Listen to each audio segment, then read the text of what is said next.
With Matchweek 17 in the books in the Canadian Premier League, it's time for a little match night right here on OneSoccer. Andre Ramper said, yes, do not change the channel. Scored a goal for the Halifax Wanderers and a big 3 points in a topsy-turvy weekend in the Canadian Premier League. Happy Holiday Monday, Canada. There's nothing like a long weekend in the summer in this country. Come on. Gareth Wheeler, Jordan Wilson, Jon Conway with you with an hour of Canadian soccer talk. And let's start off where we finished off with the 3-2 win. Halifax beat Vancouver to wrap up the weekend in the Canadian Premier League. Here's how things played out. York United continued that climb to the top of the CPL, coming away with a 1-1 draw at Pacific. Brian Wright, his league-leading 9th goal of the season. Look at that. Ali Musi, he's back. And so are Cavalry, back-to-back wins. They go to our nation's capital and beat top-of-the-table Atletico Ottawa 2-1. Valor did it again. They are a pain in the you-know-what for Forge. Reza Rousseau with the winner, and they beat Forge 2-1. And Halifax Wanderers bottom of the table, but that climb, it's happening. You can feel it. Sean Rea made his debut off the bench in a 3-goal effort for Halifax. So look at this. 5th place, the top 5 in the CPL make the playoffs. Vancouver and Pacific both on 20, and that gap. I mean, Valor of all these home games, 8 of them upcoming, their remaining schedule, and Halifax with games in hand. So your guess is as good as mine how things finish up across the Canadian Premier League. Forge also have the game in hand on both York United and Atletico Ottawa, who they're trying to catch. This is what happened, and this is how it played out in Halifax. An eventful start to this game. Vancouver had a man off the field in Romans who was out through injury, and they scored with 10 men. Boom, boom! Off the face of Philly and off Kentab, his first goal of the season. Just needed to be cleaned up at the back, Jordan. Yeah, you want Nimics to just clear that, but look, they answered back. This is the first quality cross from Halifax in the half, in the 22nd minute when they scored, 20th minute when they scored, sorry. And great header by Coimbra, just to split the 2 center backs to get up and win it. Another short corner kick. It happened last week against Cavalry against Vancouver. Give him a short corner in the first half, short corner here as well. Nimick across to Andre Rampersad. Just his 2nd goal in 133 games for Halifax. I do think Nimick looks a little bit offside, John. What do you make of it? Listen, let's go back to the short corner kicks. I think they did their homework and saw that this is value to them because they were able to draw Vancouver out and take advantage of different opportunities. I don't think he was offsides. I think the camera angle is deceiving. Close. But good on Rampersad and good on the team for loving him after he scores that goal. This is a pen, guys? Yeah, pen for me. Pen for sure. I just think the goalkeeping for me has got to be a bit better. Yeah, you know, you can definitely talk about that, right? Cam Irving usually pushes those away or smothers it and catches it.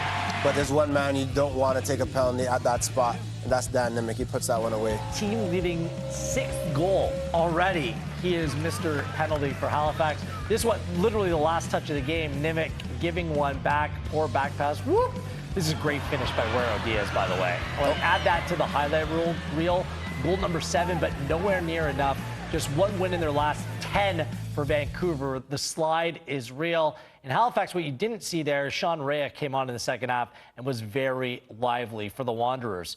Jon Conway, Patrice Geyser made no ifs, ands, or buts about it. This was a must-win for the Wanderers, and they came through to kick off their second half of the season. They did, and it looked a little bit dicey to start in the game, giving up a goal the way they did. I mean, that ball for me, you know, those 2 center backs need to clear it, Alphonse and Nimick. Ball's in the air for too long. Young defenders out there, don't let that thing drop. Yeah. Get it in the air and deal with it then. I think at that point, they were still tons of time to get back in, and they took advantage. I mean, that goal from Coimbra, man, he's wide open between those 2 center backs. So I thought the center back pairing of Norman and Rocco Romeo were struggling today. A lot of balls over the top between them. Vancouver couldn't deal with it, created lots of opportunities. And again, with Sean Rea coming in the match, they really changed up how they played. Coimbra, a number 9, hold-up guy, strong in the air, occupied the 2 center backs. Rea comes in and plays sort of a false 9, and they created even more opportunities when he came in the game. I guess, you know, again, Vancouver's chasing it, but he comes in and just the way he holds the ball, he sets people up. He had a great ball into Probo.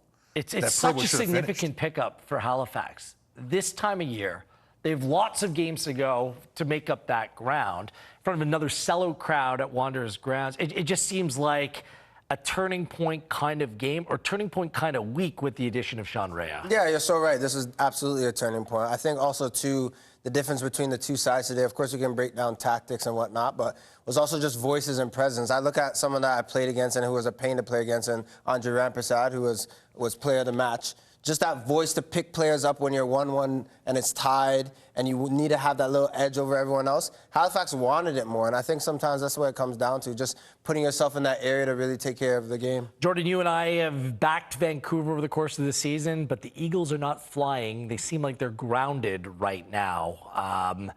No wins in 5, only 1 win in their last 10 overall. Yep. Ashton Gopi, he made a comment in the pre-match that stood out to me. He said that they spent the week mending relationships within the team. That doesn't seem like they're in a good place. And you have to wonder where the manager sits in all this as well. Yeah, and I think when you look at the optics, it's like you get one shot as a manager and you have a team and you're like, okay, maybe you didn't assemble this team. That was last season for him. Then you have this year where you bring in players that you want, you bring in players that you feel that you could work with, and you're talking about mending relationships when you're in it.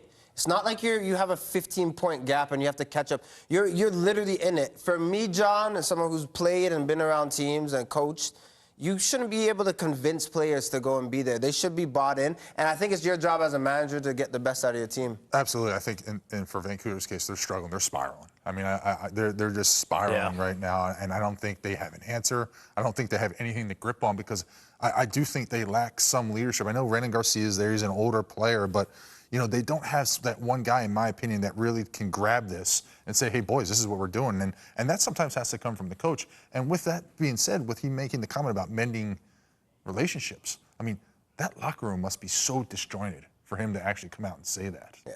I have had a conversation quickly with Phil DeSantos last week, and he just said, the generation of one real leader. I feel like we all kind of appreciate maybe, the Roy Keanes, certain presence that just go in the locker room, and they play their leadership committees now, 3, 4, 5 players. Yeah.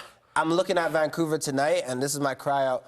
Who is in that committee? Who are the players that are really stepping up for the squad? If I'm a Vancouver fan, another reason why I'm frustrated, they've got some good young players in that team, but he's rolling with the older, experienced players, and they're the ones that aren't getting it done. When he brought in the young players last season, there was a lift. It's time to play the kids. You have to. Gotta switch it up. You can't continue to do when the the same pressure thing. When the pressure's on, though, Wheels, coaches tend to rely on their older, more established guys. But if they're not getting they can't it done, roll the dice. They're not getting That's true. done. I agree. But even then, it's even more so because it's still more pressure and more pressure. How do you switch off all these times on short corners? This is just basic stuff. So Vancouver in a world of hurt. Good news for Cavalry. Wins in back-to-back weeks. Just a couple weeks ago, we were questioning, is this Cavalry team good enough to make the playoffs? They go to Ottawa and come away with a 2-1 victory. Ali Musi returned. He hasn't played since May 3rd, and he comes back and scores a brace. Here's their manager, Tommy Wilden Jr., post-match, signaling the intent of his squad to really climb the table and how high he thinks they can go. The Moose ran loose in Ottawa. That's the headline, isn't it? Because look, we've been saying all the time about once we get an attack back and we get our best players out on the pitch, our best, we feel, is stronger than anyone else's best. But that being said, it's a tough place to come. We started our run here last year, same scoreline. It's never going to be an easy game. They're well coached by Carlos, got some terrific players on the pitch that don't quit. So we had to get it turned into a street fight, I think, the last 5-10 minutes. And the magic from the Moose was the difference maker. First, the Moose ran loose. Tommy, can I have my lines back? Look at that. You should be flattered. But I always am. But he got great should have prefaced by saying that's what we are. Wheels up, the Moose ran loose. Got it. Trademark. You need to trademark these things. How about that statement, though, John, that Cavalry, their best, is better than anyone else's best? He firmly believes that his team should be looking up the table and not what's going on behind them. Absolutely. I think they're going to start climbing. They're going to start climbing. I think the top 2 teams for me, York and Ottawa, are going to be up there, and I think Cavalry's going to chase and get close. I think they're going to get these guys back. I think Musi is a big addition back, clearly. And I think what's going to happen is they're going to start charging a little bit. They're going to turn those ties into wins now to end the year. And if they get hot in that last quarter of the year, running into the, playoffs, heads up. But that's what he's alluding to, right, John? Because last year, that's what happened in 2023. 13 points, Gareth Wheeler, right? And this man was the magic man for that team. Deflection. And Moosey just heading in. And how many times have you seen him on the right side, shooting from outside the box, getting a deflection, or maybe even finding the corner? So I can understand why Tommy Wheeler Jr. feels confident in his squad. And to be honest, as a Calgary fan, if you are one, you're looking at them being 5 points away from first, and they haven't played their best. They played 17 games, 18 goals for, but they still have 24 points. So for me, that is like your mediocrity at best, right but you're still in the mix of it. And this is a strike for Moosey, no? No, this is class here. Comes across on his left foot and just spins it around the goalkeeper into the side. Like, that's a good goal. They get Lowell Wright into the team. They get Moosey back. They needed someone to join Borshevsky and be able to provide goals. It's a big if, and that if is if he stays healthy. Ali Moosey. Like, that's been the story of the season. If they can go forward with a little bit of health, they have a true difference maker in this league. If they don't, we'll see. Atletico Ottawa seems to have stalled. I think that's the best way of putting it. Like, their only win over the last 5 or 6 games came against Vancouver, who are eggs right now. It's just, you just got to wonder, like, this Ottawa team has so much talent. Like, what's gone on? Like, it hasn't been bad. Yeah. But they just haven't kicked on from how they started the season. No, there's dips sometimes, right, with a team in a 28-game season. For many people that I speak to, I know that, like, Ottawa might just lay an egg or fall off, similar to how they did last year and missed the playoffs. But I still feel strong about the side. I think the biggest thing, they needed someone like a Del Campo to have a breakout year. I still think he's heating up and playing well. Salter, for me, has been a super sub coming off the bench. You still have Aparicio, the They're energizer loaded. Their bunny. team's loaded. They have the squad to do it. I still feel as if they just need those 1-2 performances to get 3 points and be in the top. But I still put them up there. Take the brakes off a little. Yeah. Honestly, let Sometimes these guys you want play. it too much. Yeah. Yeah, for me, it's just a matter of you're going to have this throughout the year where you're going to have these ebbs and flows, and they started the year so high, and now we're stalled toward the middle of the season. If they just get their act back together, not lose the room, not lose each other, stay connected, stay together, and get on the right track and pick up some wins, wins start rolling over. Just two wins in 8, though. 2 wins in 8. Listen, It's fair question. It is, Yeah. but I'm still not worried. Yeah. As you just mentioned, the quality of this team from top to bottom. I mean, Playoff team, yes. Team that's capable of winning the league, the way they're performing right now, I'm not sure. I don't think so. Question mark. So, to be determined. What do you feel confident about right now? I feel confident about Valor. Okay. Valor's on the rise. For whatever reason, Valor just comes away with results and performances against Forge, who have been the best team in the league since its existence. Valor comes away with their 7th all-time win against Forge. The only team that they've won more games against is York. Swivel off that free kick. I got to make a comment here. Yeah, I just think a young goalkeeper in Kalango will learn from this.